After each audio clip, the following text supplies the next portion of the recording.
నమస్కారం, Chittoor TV news కి స్వాగతం. వార్తల్లోని వివరాలు. ఆంధ్రప్రదేశ్ దళిత వేదిక చిత్తూరు జిల్లా అధ్యక్షుడిగా చిత్తూరు నగరం జానకారపల్లికి చెందిన రాజాను నియమించినట్లు రాష్ట్ర కన్వీనర్ బండపల్లి కేశవరావు పేర్కొన్నారు. బుధవారం చిత్తూరు ప్రెస్ క్లబ్ లో ఏర్పాటు చేసిన మీడియా సమావేశంలో ఆయన మాట్లాడుతూ ఆంధ్రప్రదేశ్ దళిత వేదిక చిత్తూరు జిల్లా అధ్యక్షులుగా జానకారపల్లి రాజాను నియమించినట్టు తెలిపారు. జిల్లాలోని ఎస్సీ, ఎస్టీ, బీసీ మైనార్టీలు ఎదుర్కొంటున్న సమస్యలపై రాజీలేని పోరాటం చేసి వారికి అండగా నిలవాలని కోరారు. అనంతరం చిత్తూరు జిల్లా అధ్యక్షుడు రాజా మాట్లాడుతూ తనపై నమ్మకం ఉంచి చిత్తూరు జిల్లా అధ్యక్షుడిగా ఎన్నుకున్నందుకు రాష్ట్ర నాయకత్వానికి కృతజ్ఞతలు తెలిపారు. ఎస్సీ, ఎస్టీ, బీసీ మైనార్టీల కష్టాలను తెలుసుకుని వారి సమస్యలను పరిష్కరించేందుకు అండగా నిలుస్తానని తెలిపారు. ఈ సమావేశంలో ఆ సంఘం నాయకులు పాల్గొన్నారు. అందరికీ నమస్కారములు. నా పేరు రాజా. దళిత వేదిక జిల్లా అధ్యక్షుడిగా నాకు పదవి బాధ్యత ఇచ్చినారు. అందరికీ అభినందనలు. ఈరోజు నుండి దళిత వేదిక సమస్యలు ఏదైనా నా దృష్టికి వస్తే అది ముందుండి నేను దాన్ని న్యాయంగా పోరాడి. కారణం ఏంటంటే ఆంధ్రప్రదేశ్ దళిత వేదిక రాష్ట్ర కమిటీ వివిధ జిల్లాల్లో కమిటీలు వేస్తూ వస్తున్నది. అదేవిధంగా మన చిత్తూరు జిల్లా అధ్యక్షుడిగా ఆంధ్రప్రదేశ్ దళిత వేదిక రాష్ట్ర అధ్యక్షులైనటువంటి వంగిపురం రెడ్డి సార్ గారి ఆదేశాల మేరకు, రాష్ట్ర కమిటీ ఆదేశాల మేరకు రాజా మరియు అలియాస్ జానకారపల్లి రాజాను చిత్తూరు జిల్లా అధ్యక్షుడిగా రాష్ట్ర కమిటీ ఏకగ్రీవంగా ఎన్నుకోవడం జరిగినది. అందువలన ఈరోజు ఈ సమావేశం పెట్టి రాజా గారికి పదవి బాధ్యతను అప్పగించడం జరిగినది. ఈ రోజు నుండి రాజా గారు 5 సంవత్సరాలు జిల్లా అధ్యక్షుడిగా కొనసాగుతారు.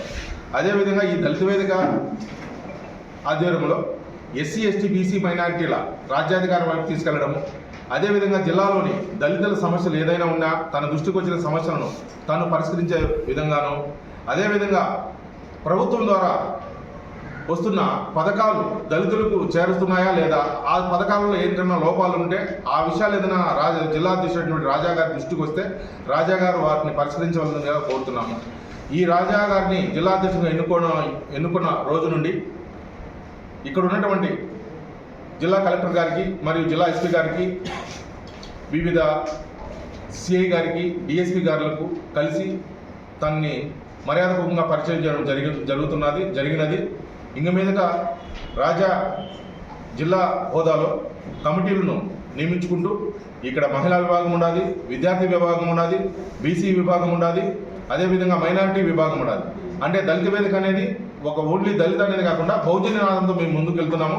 బహుజన్యవాదంతో ఎందుకు ముందుకు వెళ్తున్నాము అంటే రాజ్యాధికారం కోసం అడుగులు వేయాలనేసి, రాజ్యాధికారం కొరకు ఎస్సీ, ఎస్టీ, బీసీ మైనారిటీలందరూ కూడా ఏకం చేయాలనే ఉద్దేశంతో ఈ దళిత వేదిక అనేది పనిచేస్తున్నది.